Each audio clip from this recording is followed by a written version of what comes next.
Hola a todos, este es mi video resumen acerca del seminario de actualización disciplinaria en educación y ciencias sociales, llamado Recursos Informáticos para el Desarrollo del Currículum. El mismo fue dictado por el profesor Campi Walter y, bueno, quien les habla, Márquez da Silva Iván. Este seminario se centró básicamente en que podamos reflexionar y usar activamente las distintas plataformas digitales, analizando y debatiendo las distintas perspectivas que hay hoy y la posibilidad de incluir las tecnologías en la educación y también en la creación de entornos virtuales para el aprendizaje colaborativo. Este seminario se dictó bajo una metodología de trabajo de aula-taller y desarrollamos 4 unidades en 12 clases.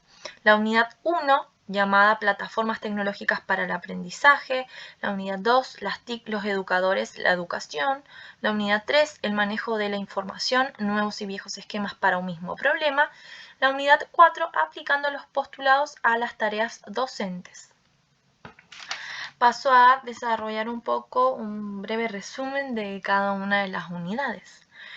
Podríamos decir que la unidad 1 tiene 4 grandes bloques. La primera estuvimos trabajando acerca del software educativo, bien cómo fue evolucionando y cómo estos se someten a una constante revisión, también los retos y los problemas que tienen o que se enfrentan los autores de software por esta rápida evolución y obsolencia que van teniendo los hardware y los software, también como nosotros, los docentes o los autores, el reto que tienen de poder adaptarse y mantenernos actualizados con respecto a los software. Por otro lado, revisamos los criterios de calidad, porque hay que tener en cuenta que los software educativos tienen un estatuto especial que los hace diferente a los software de entretenimiento o a los de productividad como Word.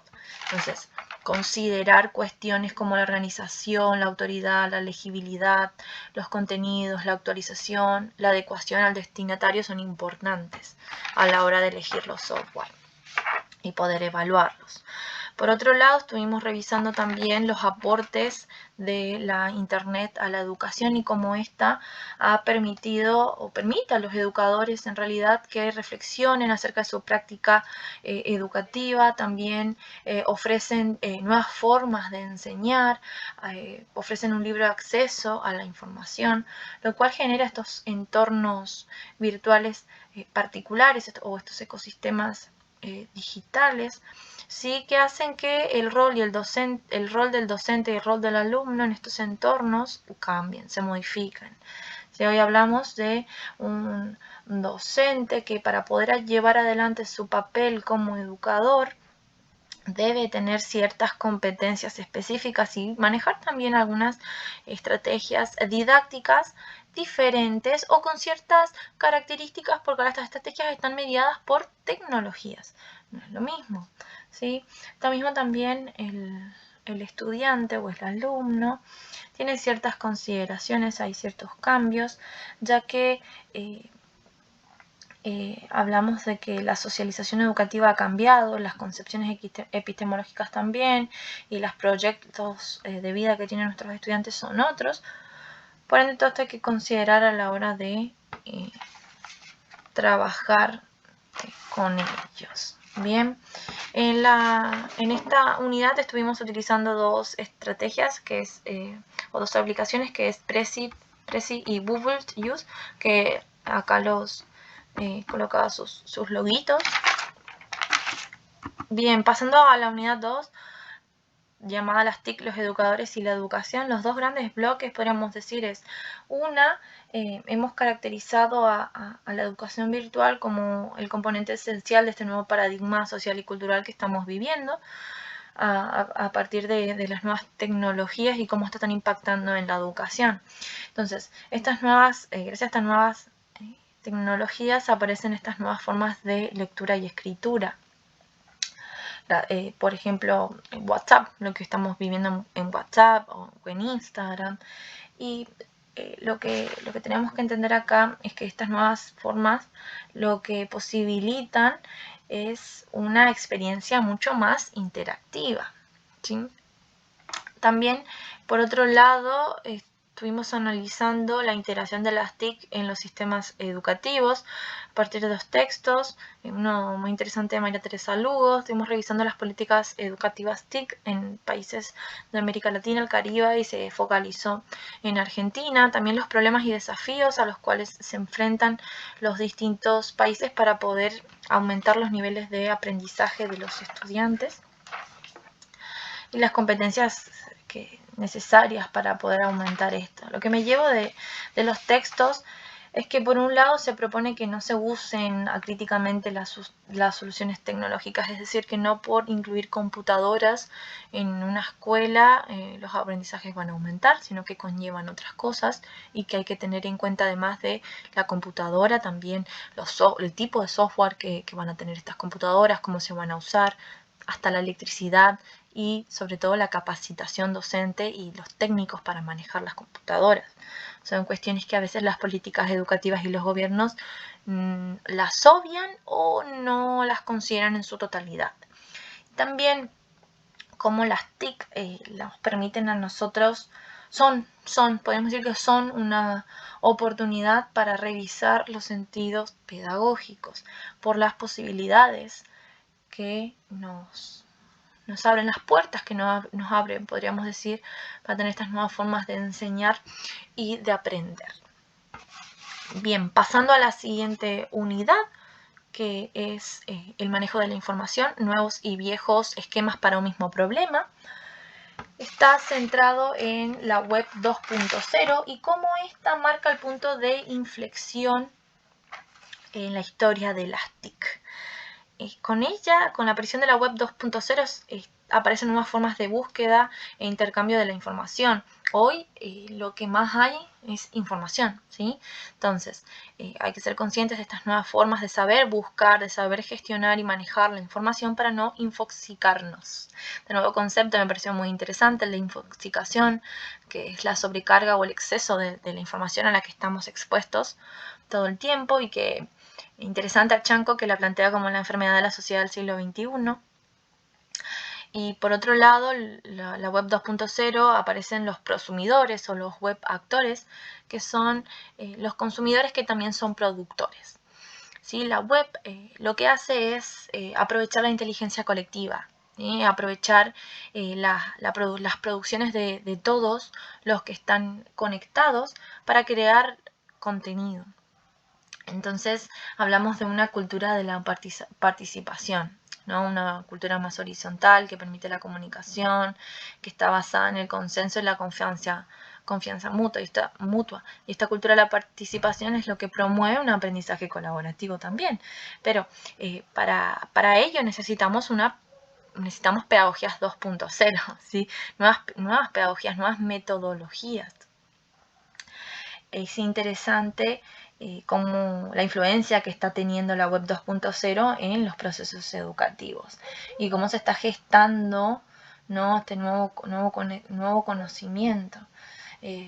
La doctora Ana María Rodera Bermúdez es la que plantea este concepto de pedagogías 2.0, muy interesante, y la relaciona con esto que hablábamos de la educación expandida o las estrategias EduPunk, ¿no?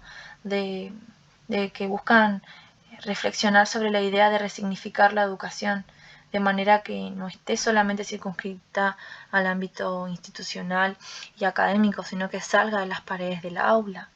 Buscar nuevas formas de educación que incorporen y se adapten a los procesos sociales y comunicacionales que está provocando Internet. Eso es lo que tenemos que buscar. Las estrategias de EduPunk justamente se basan en esto, que los estudiantes sean los socios, que sean socios entre sí y actores activos en la construcción de su propio conocimiento, y también sean socios del docente, porque es un trabajo en equipo, ¿no? Todos participan en la construcción del conocimiento, solamente que el docente ahora es un facilitador, es un tutor o un guía, no es el actor principal como era antes de forma más tradicional, ¿no? Bien, en esta unidad me gustó mucho lo que estuvimos trabajando con Mark Prensky sobre los sabios digitales, el nuevo concepto que él plantea, propone, reemplazando al antiguo de nativos e inmigrantes digitales. En sí lo que me gustó es que él propone que la sabiduría hoy se logra por la combinación de el uso de las tecnologías que tengamos a nuestro alcance y la capacidad y nuestra capacidad cognitiva, ¿sí? La combinatoria de ambas, el buen uso, es lo que genera o lo que nos hace a nosotros más sabios, y que no tiene nada que ver con la edad generacional. Ya. Por eso se corre de estos conceptos de nativo e inmigrante digital. También por otro lado, en estas unidades hemos utilizado el Padlet y hemos hecho podcast en SoundCloud. Una actividad que me costó bastante hacer, pero muy interesante, muy buena. También ya se me han ocurrido ideas para trabajar con mis alumnos. Así que, bueno, cerrando con la unidad número 4, se basó en el aprendizaje colaborativo. Retomando esto, lo que hablaba Rodera Bermúdez sobre las pedagogías 2.0, ¿no? Si hablamos de un aprendizaje colaborativo que se basa en la teoría socioconstructivista, estamos hablando de que hay un cambio en la relación pedagógica. Es decir, ya el docente se corre de su posición central y el que toma el lugar principal es el estudiante, es el alumno.